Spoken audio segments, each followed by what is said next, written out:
ready to go? Yeah. Let's do this. Okay. Ladies and gentlemen, welcome to The Dating Don't. This is Tristan. I'm Isadora. And today we're going to be talking about Isadora's first date. Your very first date. Yeah, my first date with Towns Flory. It's his pseudonym. That's, man, like the people I've had for mine so far have had like pretty banal nicknames. I appreciate the fact that it seems like the couple that you've had so far have had some real fucking roundhouse nicknames here. I like it. I mean, there's a lot of thought went into it's a mix between Towns Van Zandt, I think his name is. He's the name rings a bell. American musician from like a while ago, and then Flory was from John Flory, which is a character from a novel by an author whose name escapes me currently. Hipster shit. Yeah. Anyway, so I liked it though. It was like it was kind of like romantic, but also this sounds like exactly the kind of person who would volunteer for this sort of thing. Yeah, right? Sadly romantic. Well, I can't remember the word I'm looking for. I'm just failing with words all over the place. But yeah, anyway, I met Towns on OkCupid, and he was actually like one of the first people to kind of volunteer to do this with me. So like the way your OkCupid works and the way mine currently works as well when I'm trying to find these people is like you're pretty like very open about like the fact like I'm looking to date people, but this is sort of like project based at the moment. And so like did you petition him, or did he basically just kind of come running like ooh pick me? Usually when it's on Tinder, like I'm always the first one to sort of send this out, but because this is a bit of a weird situation, I didn't want to proposition people for it. I just kind of, because like it's something you have to opt into, and I didn't want to start talking to someone and have it be this like really good conversation and then be like, oh, by the way, we want to do this thing.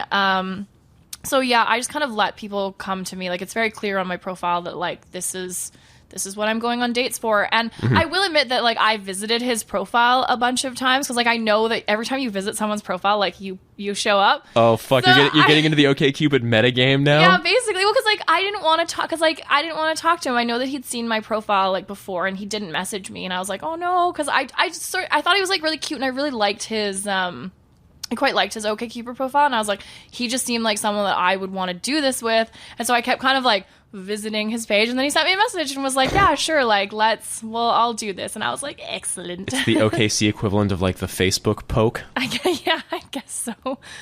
So we talked for a little bit, just on OkCupid. I wanted to keep it really light because I didn't want to establish like too much of like a connection, I guess, like beforehand. I don't know. Yeah, heaven forbid we ruin the scientific rigueur of this entire project, right? Precisely.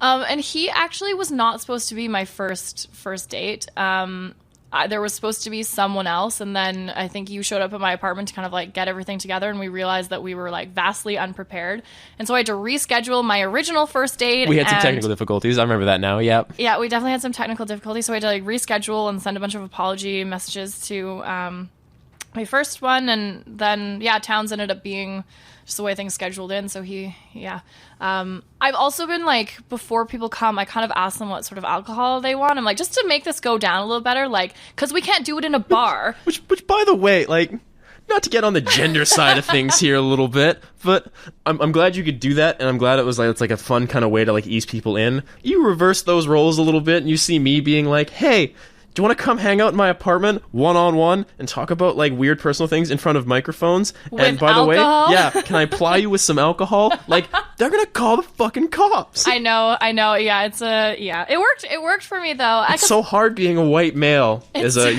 just so hard these days. I'm so persecuted.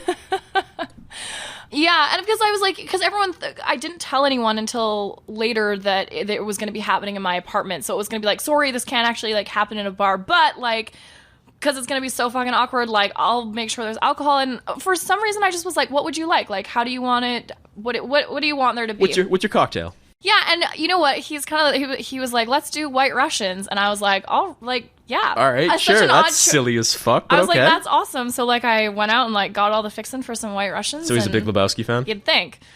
Yeah, and then he came over. Actually, you were there with me. Setting up the goods, yeah. Yeah, which was like nice because I was really, I sort of was apprehensive. I was apprehensive about. I was kind of apprehensive for you, but it's because like there's a small part of my mind being like, is she gonna get murdered? Like, Yes. is like if she dies, like that's on me. That's on you. That's all on you. That's entirely my fault. I was like the first one to do a first date, and so I was like, I was the most hesitant about this whole project. I'm like, oh my god, like I actually have to sit there and like do this. I think we'd only Trial by fire.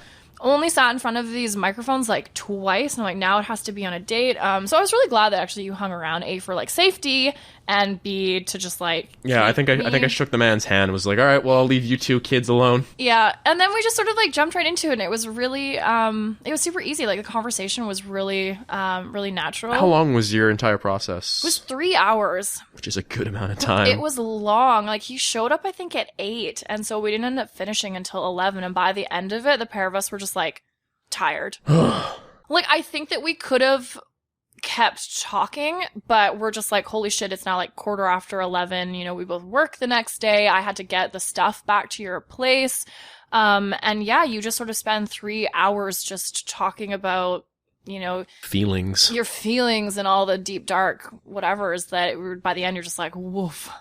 Yeah. So it was good though, but I guess, yeah, to start off some opening questions here. Did it go differently than you thought it was going to go? Like, did it sort of seem in line with how you expected, like, the 36 questions to go?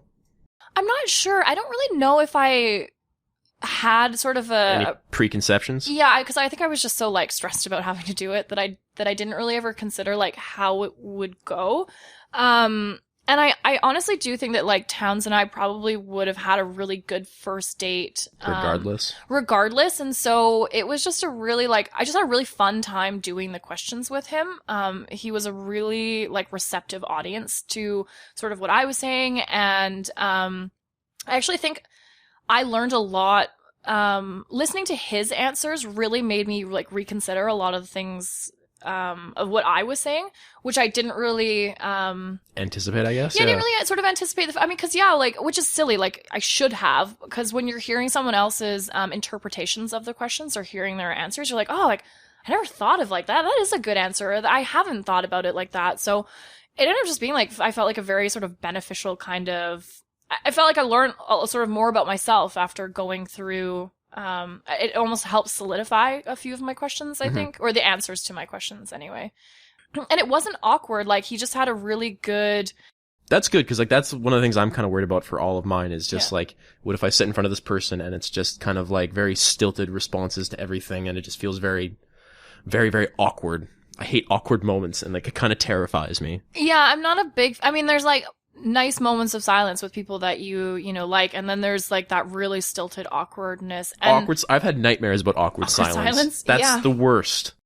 And he just was like, he was just like such a good sport about it. And we really just kind of laughed our way through the questions and made fun of some of the ones that weren't good at all. That are kind of stupid.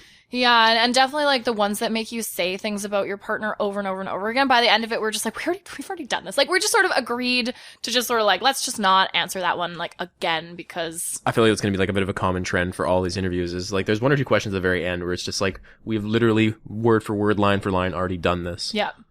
Yeah, so it's 35 questions really. Really just 35, maybe even like 32 if you take out some of those other ones. And what I found really interesting about the questions though was, and maybe it's like basically how people interpret them, but every time it sort of like repeated the question or we thought it was a really like lame duck question, we would try really hard to like pull something out of it, I guess. Pull something out of it and make it mean something. And then when you would come across like another repeat question, there was almost this need to like give a different answer. And this was definitely like a self-imposed constraint on like both of our parts, but okay.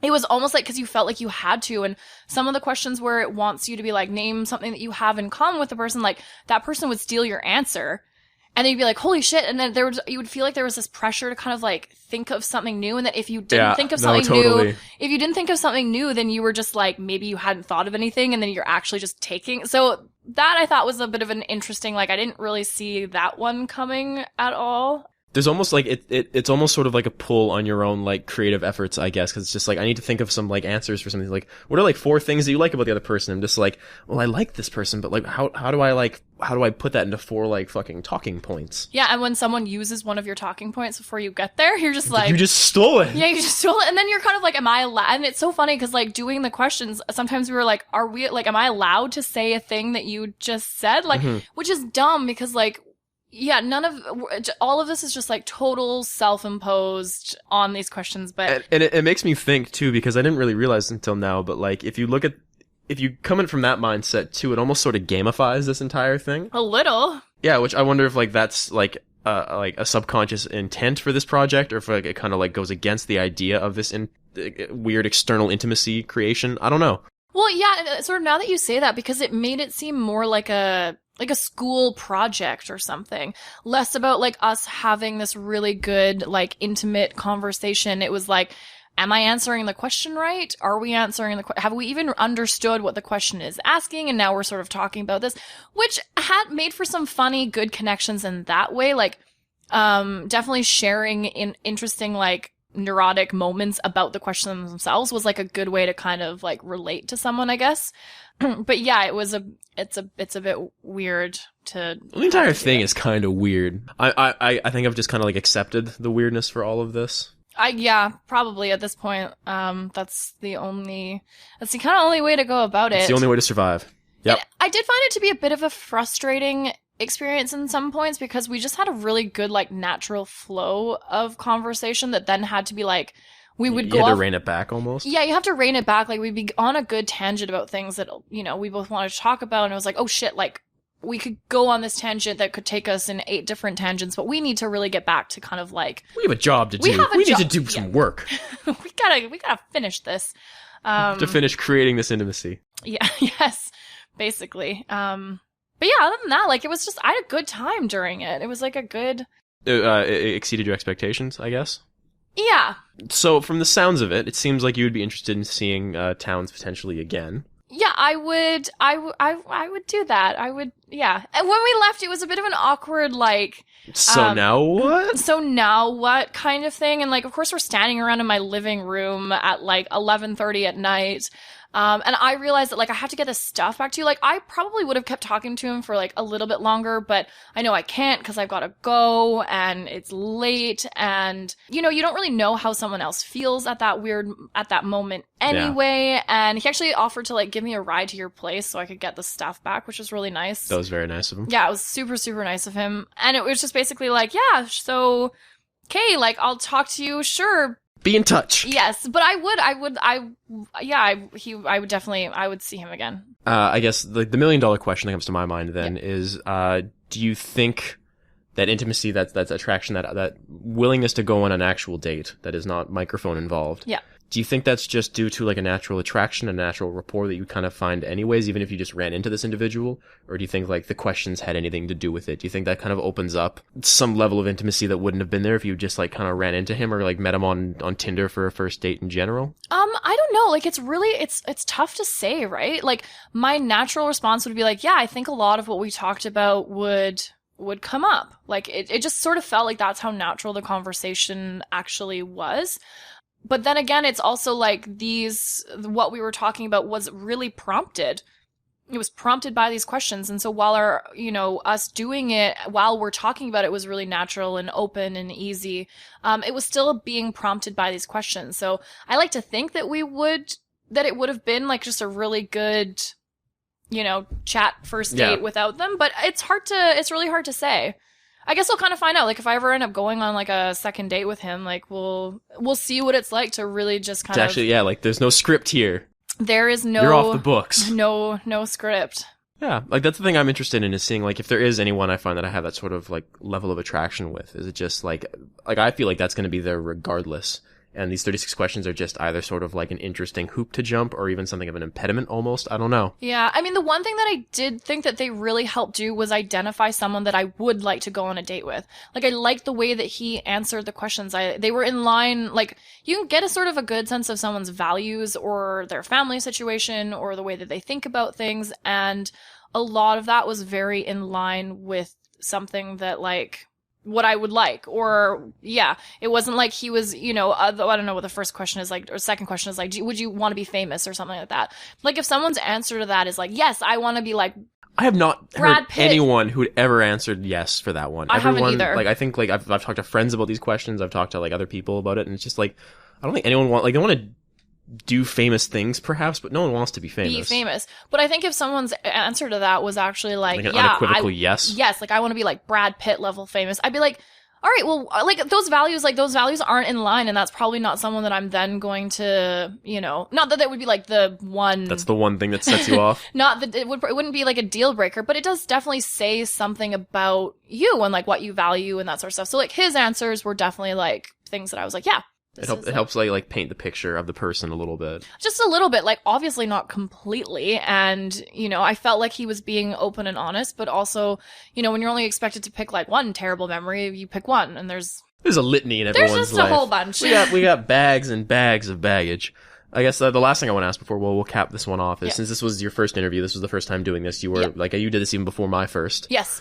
Like, was it stressful for you? Did it all, like, did it seem okay by the end? Like, I guess, like, what was, like, your general feeling about the questions themselves by the time you'd finished for the first time? I was stressed going into it, not necessarily for answering the questions, but really, like, I just felt very, I don't know, sorry, but, like, I felt really embarrassed almost to be I felt this was something like, oh God, Oh, this is inherently embarrassing. That's okay. Yeah, I felt very embarrassed and, like, overly narcissistic to be, like, just doing this whole thing, and really stressed out about him, like, coming over and having to sit down across from these, like, awkward microphones, and it was just, and then he was just so good about it, and we sat down and got through the whole thing, and I was like, this is fine, like, this is nothing. And as for the questions, like, I wasn't ever, like, really worried about too many of them. They were fine. Definitely answering the ones that I was hesitant about to talk about in the first place, like, it ended up being okay. Just because I felt like he was a really, like, safe audience, if that makes sense. He was someone you could talk to and open up a bit with? Yeah, like, I felt like that my truths or, these terrible things, they were going to be received very well by him. They weren't going to... I don't know if that makes any sense. I think it does. I think I know what you're trying to say. Because, like, sometimes, sure, like, maybe you're being open and honest, but a lot of times what might prevent you is that if you feel like the person that you're talking to isn't gonna have a good response or think that well about them or anything like that. And he was just kind of like a very, very open, safe kind of vault for, these things. And so, yeah, it was good. So overall, it was a positive? I think so, yeah. And, like, it's, like, weird because I didn't want him to be my first because I had this, like, weird sense about him that I would kind of like him. And maybe, I don't know, maybe I biased the whole thing going into it by already sort of assuming that I would like him. I'm not sure. But yeah, in the end, it was very positive. Yeah, that's good. I think that's, like, about the best response I think you could hope for any of this. Yeah. Especially on the first one. Yeah. Just knocking it out of the fucking park, aren't you? Fallen in love already. Not actually. God, no. So, anything else you want to kind of put up, or is that probably a good capstone for this, for your first date? I think that covers everything. All right. Yeah.